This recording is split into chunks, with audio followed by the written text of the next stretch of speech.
tous. Merci beaucoup de m'avoir invité à ce séminaire. Alors effectivement, je suis anthropologue, pas géographe. C'est curieux de demander aujourd'hui à un anthropologue de parler de territoire, alors que c'est surtout l'apanage des géographes aujourd'hui. Mais ça l'a pas toujours été. Alors, donc, je suis anthropologue au CNRS, à l'IREMAM, à Aix-en-Provence, et je travaille à la fois sur les mutations des frontières et des espaces de nos sociétés contemporaines, mais aussi sur les dispositifs que nous mobilisons dans le cadre de nos recherches pour travailler sur ces objets. Alors, ces dispositifs sont bien sûr un ensemble de formes de modélisation, que sont les cartes, la cartographie, mais aussi les différentes métaphores visuelles qu'on peut utiliser, l'étendue, le réseau, l'arborescence, le rhizome, des technologies et différents modes d'écriture, et bien évidemment l'ensemble des régimes d'énonciation que l'on convoque à chaque fois que l'on parle ou qu'on fait une recherche ou que l'on appréhende le monde. Et c'est pour cette raison que je m'intéresse au concept de territoire. À quoi renvoie-t-il? Parce que je dirais deux choses, c'est que ce qui frappe à propos du terme de territoire, c'est alors évidemment son omniprésence et sa polysémie. Aujourd'hui, tout fait territoire. Mais la deuxième chose, c'est que comme toute notion, celle de territoire fonctionne d'abord comme un mot d'ordre. Comme disait Deleuze, l'information, c'est dire aux gens ce qu'il faut penser. Donc, cette conception, elle ne désigne pas simplement un élément de notre monde, elle fonctionne aussi comme une injonction à agir ou à penser ce monde d'une certaine façon.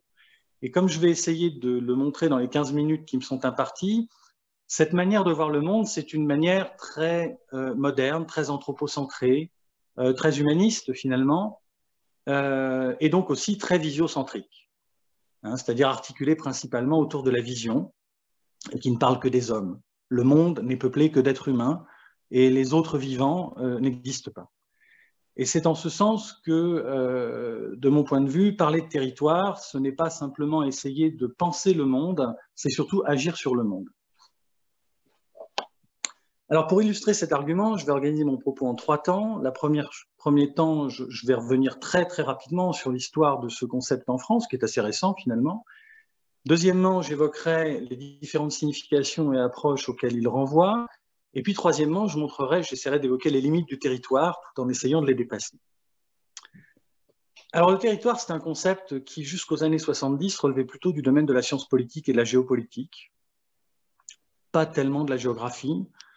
Dans les années 60-70, il est mobilisé assez fréquemment dans les politiques d'aménagement, on parle d'ailleurs d'aménagement du territoire, et en géographie, il s'impose vraiment avec les premières références géographiques, à en croire Michel Lussot et Jacques Lévy, dans leur dictionnaire de la géographie, officiellement dans les années 80. Alors pour résumer, dans le cadre des politiques d'aménagement, l'acception générale du concept de territoire renvoie à une inscription spatiale, un lieu, à des acteurs aussi. Tout à l'heure, vous parliez du territoire un peu comme d'une personne, des liens d'appartenance, des idéologies, des formes de gouvernement que sont les collectivités locales. Pour reprendre les termes d'Alexandre Moine, ce géographe, le territoire, c'est un véritable fourre-tout. L'absence de limites précises joue d'ailleurs en sa faveur, puisque finalement, quand on se passe de précision, on peut se permettre tous de penser les choses très différentes et d'avoir l'impression de coordonner ensemble la même expérience et de vivre la même expérience, alors qu'en fait, on vit des expériences extrêmement différentes les uns des autres, comme c'est en train de se produire maintenant. Et donc, à une époque où il ne paraît pas crédible de créer de nouveaux échelons de gestion, mais où malgré tout, il s'avère indispensable de créer de nouveaux espaces de concertation, le territoire va permettre de cerner, de délimiter et d'organiser un domaine d'action. Cependant, pour ce géographe, comme pour d'autres, le terme de territoire n'est pas suffisamment précis pour être opérationnel sur le terrain, que ce soit dans le cadre des politiques publiques ou que ce soit dans le cadre de la recherche fondamentale. C'est d'ailleurs en partie pour cette raison qu'on trouve une pléthore de textes et d'ouvrages sur la question du territoire des années 90 à 2000, peut-être un petit peu moins après, enfin je veux dire dans les années 2010, mais c'est à voir. Et c'est en partie pour justement ce problème de précision, ce problème de captation ou de capture du sens du territoire qu'on a l'ensemble de ces travaux. Alors je vais revenir sur un certain nombre de ces travaux, bien sûr, certainement pas sur tous, et puis l'enjeu n'est pas d'évoquer de manière exhaustive les différents sens qui sont attachés à ce concept, ce serait impossible. Ce que je voudrais plutôt faire, c'est insister sur les points communs entre certaines de ces définitions et souligner combien elles restent ancrées dans une certaine vision du monde, ou une certaine manière d'effectuer le monde. Une vision qui évolue, comme je le disais tout à l'heure, enfin, qui est très caractéristique de notre époque moderne et qui reproduit le grand partage entre nature et culture.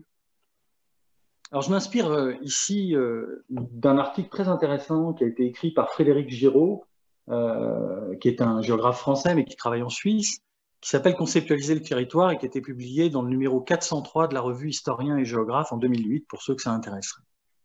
Frédéric Giraud explique qu'en géographie, en sciences politiques, en anthropologie, en sociologie, le terme renvoie à différentes acceptions. Alors, la plus commune, comme on l'a vu, c'est celle de l'étendue d'un espace au sein duquel se déploie une forme de gouvernement local, régional ou national, voire même des processus sociaux ou des acteurs sociaux particuliers. On retrouve cette acception même chez les chercheurs très attentifs à ces questions de conceptualisation, c'est ce que dit Giraud, qui retombe par défaut systématiquement sur cette acception très très commune du territoire, où à la limite le territoire se confond presque avec l'espace. Puis on a une définition plus restrictive qui renvoie alors là pour le coup à la science politique, où on a cet espace borné qui en général est pensé à l'échelle de l'État-nation. Et entre ces conceptions, l'usage du terme renvoie à l'idée d'appropriation de l'espace. Donc là, on revient plutôt à la définition scientifique qu'on retrouve dans l'éthologie, où on parle du comportement des animaux, hein, et de cette territorialisation d'un ensemble d'espaces. Alors les géographes s'emparent de cette approche pour essayer de penser justement le territoire dans une dimension plus politique. C'est Dimeo qui, en 98, explique, j'ouvre les guillemets, une appropriation à la fois, le territoire est une appropriation à la fois économique, idéologique et politique de l'espace, par des groupes qui se donnent une représentation particulière d'eux-mêmes, de leur histoire, de leur singularité. Donc on retombe aussi un peu sur la question de l'identité. Mais ces processus d'appropriation, bien évidemment, ils peuvent être envisagés aussi dans une dimension plus socio-culturelle, comme le font un certain nombre d'anthropologues et de sociologues, où la question est plutôt davantage celle du lien, de l'attachement, de l'appartenance du collectif à un espace. Comme le souligne à juste titre Frédéric Giraud, ces conceptions, elles s'inscrivent toutes dans une approche très constructiviste du monde. Alors qu'est-ce que ça veut dire? Eh bien, ça veut dire qu'avec ces acceptions, on est loin de l'approche du territoire comme un simple réceptacle de l'activité humaine. Au contraire, pour le géographe Claude Raffestin, le territoire peut être considéré comme de l'espace informé par la sémiosphère. C'est un peu le territoire, c'est la mise en forme de l'espace par les humains. On retrouve cette tendance dans le cadre de la géographie économique qui envisage les processus de construction territoriale que favorise la mise en place de tel ou tel projet de développement. Et puis, on retrouve aussi cela chez Michel Lusso, alors qui est assez intéressant puisque Michel Lusso parle de la dimension idéologique du territoire, puisque dans ce cadre-là, l'espace n'est pas simplement une matière informée par la sémiosphère, c'est aussi une portion d'espace qui est affectée d'un sens, par une société, un groupe d'individus. Et ceux qui s'y trouvent sont inclus pour éprouver la continuité, la congruence et la valeur des éléments que recèle ce territoire. Donc avec cette dimension idéologique, en fait, on revient à l'idée d'une manière d'être dans ce territoire. Appartenir à un territoire, c'est contribuer au déploiement d'un mode d'existence spécifique, avec bien évidemment un ensemble de dimensions politiques. Au tournant des années 2000, les géographes vont s'intéresser plutôt aux configurations de plus en plus complexes de ces territoires. Et pour cause, le tournant des années 2000, c'est bien entendu la mondialisation qui s'accélère avec l'accélération des circulations de personnes, de biens, de différents types de flux, mais aussi les transformations technologiques avec le numérique. Alors le numérique, c'est pas 2000, c'est les années 70, mais l'accélération et la diffusion des pratiques numériques va contribuer à des bouleversements énormes. Ce sont de nouvelles formes de circulation, de nouveaux espaces, de nouvelles limites. Et puis c'est aussi de nouvelles formes de corporalité. Aujourd'hui, le corps d'un être humain ne se limite pas à ses limites biologiques. Il évolue à travers un moi analogique et puis un moi numérique qui se déploie sur la toile. Et d'ailleurs, c'est à partir de ce moi numérique que les GAFA nous ont transformés d'une certaine manière en sujet en marchandise. Il y a un très beau bouquin là-dessus de Bernard Harcourt qui s'appelle « La société d'exposition » et qui est vraiment très intéressant de ce point de vue-là. Donc en 2013, Geneviève Cortés et Denis Pêche publient un numéro de l'Espace géographique intitulé « Territoires multisitués », dans lequel ils réunissent un ensemble de travaux assez passionnants sur toutes ces questions. L'enjeu est de savoir en quoi les dynamiques sociales, culturelles et économiques qui répondent à des logiques, alors qui ont des formes extrêmement différentes, hein, des formes qu'on appelle archipélagiques en géographie, alors qui reproduisent un peu ces formes d'archipel, réticulaires, hein, la forme du réseau, ou alors aréolaires, c'est-à-dire des formes d'étendue.